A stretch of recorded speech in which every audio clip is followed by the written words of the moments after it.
All right, well, if you have kids or undoubtedly have been around kids, we all know that kids kind of sometimes say the craziest things. Sometimes their grammar is wrong. Sometimes they don't understand what they're saying. Sometimes they articulate things really well, and you're like, how did you know that? So that happens sometimes. One of my favorite things right now, Roman, our 3-year-old son, he doesn't know how to use the word she. He uses her for everything. And so when he's talking about his older sister or our cat, for example, he'll say, her wants a toy, her wants to go outside, her is hungry. And so it's really funny. Right? And so, of course, it makes sense then that when kids pray, they sometimes pray really funny things. And so I have an example of a couple of kids' prayers. I'm just going to read them to you as we begin this morning. Here's the first one.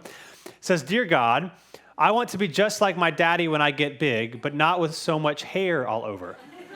So that was from Sam. Here's another one. "Dear God, if you let the dinosaurs not extinct, we would not have a country. You did the right thing." So that's Jonathan. Next one, "Dear God, if you gave me a genie lamp like Aladdin, I will give you anything you want except my money or my chess set." Which, I mean, this is a great example of how we often are with God. If you do what I want, I'll give you anything unless I actually want it. And so that's good. Here's another one. "We read, though, Thomas Edison is what she's tried to say, made light, but in Sunday school, they said you did it. So I bet he stole your idea." Sincerely, Donna. We got 2 more. "Dear God, please put another holiday between Christmas and Easter. There is nothing good in there right now." And then last but not least, "Dear God, maybe Cain and Abel would not kill each other so much if they had their own rooms. It works well with my brother." And so that is Larry. And so, hey, today we're going to be in Mark chapter 9. If you have a Bible, there's a black, you can turn there. If not, there's a black one around. And if you don't own a Bible, you can take one of those black ones home. It is our gift to you. As we continue our story through the Gospel of John this morning, Mark this morning, we're going to see the disciples in a story where they are invited to ask for and seek the power and presence of God, and what happens when we actually don't do that. And so if you're new with us, we've been going through Mark. We're over halfway done, so those of us that have been sticking around. Mark is just one of the Gospels. It's the account of Jesus' life. Last week, if you were here, we saw the story of the Transfiguration, where Jesus essentially goes up onto the mountain with 3 of his closest disciples, Peter, James, and John, and he reveals his glory to them. And God the Father says, this is my Son, who I am well pleased with. Do what he says. And then Jesus, for the second time, tells his disciples that he has to suffer and die. They're kind of confused about how that can happen if he's supposed to be a king. And then he comes back down the mountain to greet his other disciples, and they're going to see a dispute has arisen when Jesus was gone. And so here's what it says, Mark chapter 9, starting in verse 14. It says, "When they came to the disciples," so when Jesus and Peter, James, and John, the 3 closest disciples, came down to the rest of the disciples, they saw a large crowd around them and the scribes disputing with them. When the whole crowd saw him, that being Jesus, they were amazed and ran to greet him. Right? So again, Jesus and his 3 disciples come down the mountain. They see the rest of the disciples and the scribes, and an argument has taken place. There is a big crowd. When the crowd that had formed had seen that Jesus was now here, they unsurprisingly all run and go and see Jesus because who doesn't want to see him? We see this all throughout Mark, from the miracles, from his teachings. Whenever he arises or shows up, everybody goes to him. So there's a fight going on. Jesus shows up. Everyone goes to him. And then verse 16, it says this. He asked them, so Jesus is asking them, "What are you arguing with them about?" Someone from the crowd answered him, "Teacher, I brought my son to you. He has a spirit that makes him unable to speak. Whenever it seizes him, it throws him down, and he foams at the mouth, grinds his teeth, and becomes rigid. I asked your disciples to drive it out, but they couldn't." So Jesus is here, and in the Greek, the context here is that Jesus is asking not his disciples, but the religious leaders, why they are arguing with his disciples. And the connotation here in Greek is not just like a dispute, but like it is combative, it is heated. You probably think literally a fight is going to break out at any moment. And so he wants to know what's going on, but before the scribes or even his own disciples can answer, a man arises and says, "What's happening here is that I've brought my son to you to be healed, but your disciples could not do it. He has suffered lifelong seizures, and he was hoping Jesus could do something about it. He finds Jesus' disciples, but they were not able to heal him. And likely this is the source of contention between Jesus' disciples and the religious leaders, right? The religious leaders are kind of against Jesus and his disciples and what he's doing. They're probably saying, see, this is why what you're talking about isn't true, why you might be demon possessed, because you obviously can't provide this healing. And so a dispute had arisen. And then verse 19, it says this, he replied to them. So Jesus replied to the people, to the crowd, you unbelieving generation, how long will I be with you? How long must I put up with you? Bring him to me. So they brought the boy to him. When the spirit saw him, so the spirit in the boy, it immediately threw the boy into convulsions. He fell to the ground, rolled around, foaming at the mouth. So two things to point out here real quick. The first is while this boy suffers from seizures or maybe even some form of epilepsy, if we were to diagnose it in modern terms, Mark is clear, at least in this specific instance, that when it says the Spirit saw him, that his condition was caused by demonic and evil forces. And so that's the cause, the root of the problem. And then Jesus says something kind of harsh, right? He says in verse 19, you unbelieving generation, how long will I be with you? Now, this statement likely comes from a sense of sadness on Jesus' behalf, both by the unbelief or the lack of faith by the crowd, but also that he is not going to be around any longer, that his time remaining is short. And so when will they trust and learn to believe and to follow him? Then it says this, verse 21. It says, how long has this happened to him? Jesus asked his father. From childhood, he said. And many times it has thrown him into fire or water to destroy him. But if you can do anything, have compassion on us and help us. Jesus said to him, if you can, everything is possible for the one who believes. So what you see happening here is that this father, again, further explains what's going on, how this has been a lifelong struggle for him and his son. Undoubtedly, the father has done many things to try and heal his son. Nothing has worked. He is very desperate. He likely is very excited when he hears that Jesus and his disciples are in the area, that thinking maybe they can heal him.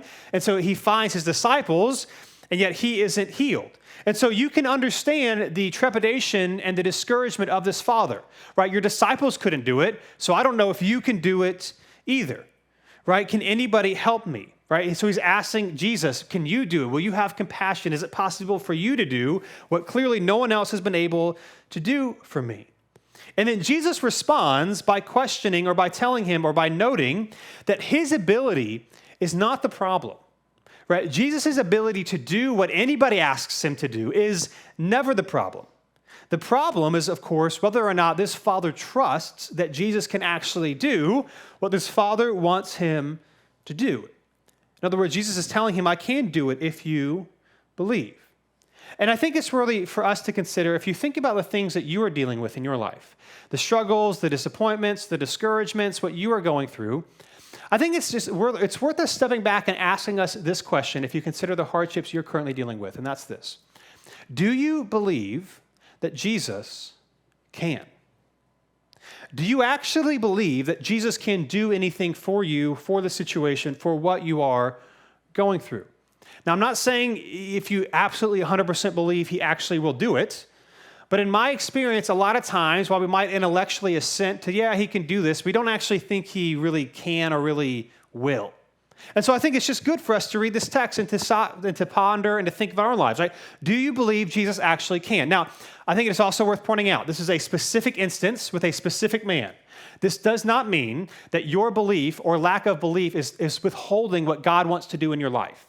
You should not read this and just automatically assume the reason why I'm going through pain, difficulty, and hardship is because I don't have enough faith. In fact, some of you are really trusting God and are still in a really hard place. And so this is a specific situation that we can learn from, but we should not assume this is how it's always supposed to work. It reminds me of the story of Jesus and the rich young ruler, which we'll actually read about in a couple of weeks, where you have this man who does everything, who has followed all of the law, and he asks Jesus, what else do I need to do to obtain eternal life? And Jesus tells him, all you need to do is to sell all your possessions and come and follow me. And it says the man left away dejected because, he had many possessions. And so again, I wouldn't say you should read that story and assume if you really want to follow Jesus, you need to sell everything. However, we should read that and think of our lives, where am I not being generous and trusting Jesus financially? And I think in this situation, in some of our cases, the reality is we really don't know if we believe that Jesus can. The things that you are going through, do you believe that he actually can? That's the offer that Jesus is giving this man. You are dealing with something extremely difficult, and you're not sure if it can happen, but do you actually trust that I could do something about it if I so desired? In your life, in your hardships, do you believe Jesus can? It reminds me of what James says in James chapter 2. It'll be on the screen. When he's talking about prayer and following God, it says this: you desire and do not have. You murder and covet and cannot obtain. You fight and wage war. You do not have because you do not ask. Or verse 3, you do ask and you don't receive because you ask with wrong motives so that you may spend it on your pleasure. So it could be we don't ask. It could be because our desires, our motivations are wrong. But it certainly could be, I'm not saying in every situation, but it could possibly be in your situation or mine that we have not because we have not actually asked. And I'm not talking about like the 5-minute Hail Mary prayer before you go to bed, God, would you please do this? But like intentionally, consistency, seeking after the Lord and asking him to move.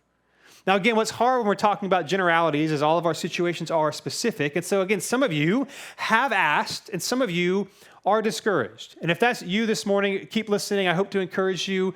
My encouragement to you would be to keep asking and don't assume you have not because you have not asked. But again, other situations, I think we do have not because we have not actually asked. And so if that's you, the invitation is to keep asking. And again, what we see happening here in the Gospel of Mark is something that happens over and over again as Jesus deals with this father and this boy. And that's this, that what Jesus does reveals who he is. So what he is going to do here is yet again reveal himself and who he is. What we've seen throughout the Gospel of Mark, and we've mentioned this a couple of times, is that most often in the Gospel of Mark, we are not told that Jesus is Lord. We are shown. We're only shown a couple of his teachings. Other than that, normally it's what he does. But even in his brief teachings and in what he does, they're all showing that he is Lord. And so, for example, if you've been here when Jesus talked about fasting or the Sabbath or ritual purity, he confronts the Pharisees and they're mad at him because they say that you're talking about these things as if you're the one who is in charge. And in all those situations, Jesus says, yeah, I was the one who instituted them. Therefore, I have the authority to tell you how they are supposed to work. Or even in many of his miracles, from walking on water, from healing the man that was demon-possessed in the graveyard, to healing the deaf man and the blind man, or to calming the storm in the sea, all of these things that we have seen time and time again in the Gospel of Mark, is that Jesus is performing miracles that in the Old Testament only God actually has the power to do. That Mark is trying to show us who Jesus actually is. And the invitation from Jesus to this man is for this man to believe who Jesus actually is, that he is God who has come and who can do for us what we cannot do for ourselves.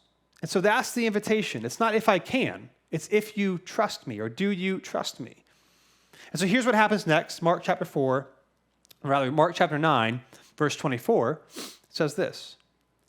Immediately, the father of the boy cried out, I do believe. Help my unbelief. Right? Jesus says, do you actually trust that I can? And this man very honestly says, well, I do, but I guess I don't trust you enough. Can you please help me trust you in the way that you are asking me to do? Right? Clearly, this man has some belief. After all, that's why he sought out Jesus and finds his disciples. And now he's with Jesus, trying to get Jesus to do what no one else can do. But he also recognizes that his hopes and his need for trust in Jesus need to turn into full, actual, blown-out trust in Jesus. But again, if you are this man, you are facing an impossible situation that no one has been able to help you with, that even Jesus' own disciples could not help you with. Of course, you are having a hard time believing.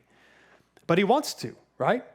And so here, the Father is admitting he wants to believe, but can't help his doubts and he can't help his discouragements. And so he's asking Jesus to help him believe more fully. Now, again, if you consider the things that you are experiencing, the discouragements and the disappointments you are experiencing in your life, when we read this, we should also reflect and ask ourselves this question, right? Have you asked God to help you believe? Like, have you actually gone to him and been honest about your discouragement and say, Lord, would you help me trust you? Would you reveal your spirit to me? Would you be with me? Because here's for me, I think for many of us, what often happens when we think we need to have more faith is that we turn to books or podcasts or sermons or this information to teach us about God. And we think if we know enough stuff, then we'll have more belief. And I'm not discrediting those things. I think those things can be helpful. But have you actually gone to Jesus himself and asked you to give you faith?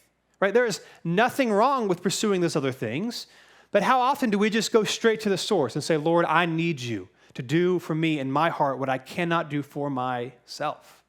It reminds me when Finley, she's about to turn 7, our oldest daughter, when she was 3 years old, she had this phase where she wanted to put her shoes on, which is great. You want your kids to learn how to put their shoes on. But when they're a little kid, it's hard for them to get their foot in there and do all the things and Velcro and all that sort of thing. And so little sweet Finley, it would be 5 and 10 minutes of her struggling and saying, no, don't help me. And I'm like, how is this happening? You're just the sweetest thing ever, right? And so it got to the place where we would have to tell her 5 or 10 minutes before we went somewhere, hey, it's time to go, so that she could struggle long enough so that then I could help her, right? Now, again, you want her to learn, but after a while, it's time to go. And I, as our younger son, Roman, he is now 3. And if you know me, know our son, you know Roman, he is awesome, right? But he is not Mr. Sweet. He's pretty strong-willed and has his own opinions. And so I'm thinking, oh my goodness, when he turns 3 and he says he wants to put his own shoes on, he's not going to let anyone help him. And we're going to have to sit there for 30 minutes until because he's just no, don't help me, I'm going to do it myself. But he has never been in that phase. Never. I'm sweet, now I say that and I kid you not, this is a true story. Yesterday, I went to take the kids to the park. I said, guys, get your shoes. Roman likes to get his shoes, but he's often you can just put them on. He says, no, don't help me. I want to put my shoes on. And I'm like, oh my goodness, it's here. He's about to turn 4. Oh my goodness, it's here. So anyway, he's about to experience it as well. And I just say that again, because you need his help, right? You need the Lord to do in you what you cannot do for yourself. You need him to help you trust and follow him. And so one of the things that you can maybe help you in this is to pray for specific and maybe what you might consider small things. What we've seen through the Gospel of Mark is that God never asks us to simply have blind faith, right? Jesus, when he rebukes his disciples, it's not their lack of belief that's the problem. It's that they've seen Jesus move in the past and they're not trusting him for the future. And so are there things, daily rhythms and practices that you can implement in your life to specifically ask God for small things and see what he might do to give you the faith to trust him for the bigger things? But again, in your life, in your struggles, and your disappointments, have I asked God to help us believe when we don't have enough faith? That's the invitation that this man is asking Jesus to do for him. And so here's how Jesus responds. Chapter 9, verse 25. Says this: when Jesus saw that a crowd was quickly gathering, he rebuked the unclean spirit, saying to it, you mute and deaf spirit, I command you, come out of him and never enter him again. Then it came out, shrieking and throwing him into terrible convulsions. The boy became like a corpse, so that many said, he's dead. But Jesus, taking him by the hand, raised him, and he stood up. So what does Jesus do? He sees a crowd quickly forming, and as he often does, because he's not just about displaying his power for the sake of displaying his power, and not simply to perform a show, he does what this man asks. He helps this man's unbelief, and he heals his son quickly. The problem, however, is that as he heals his son, it looks like the opposite has happened, right? It looks like that he has died. And again, understanding and remembering the context of where this was written, last week we saw in the beginning of Mark chapter 9 with the transfiguration, that Jesus tells his disciples, the three that were with him, that he must die.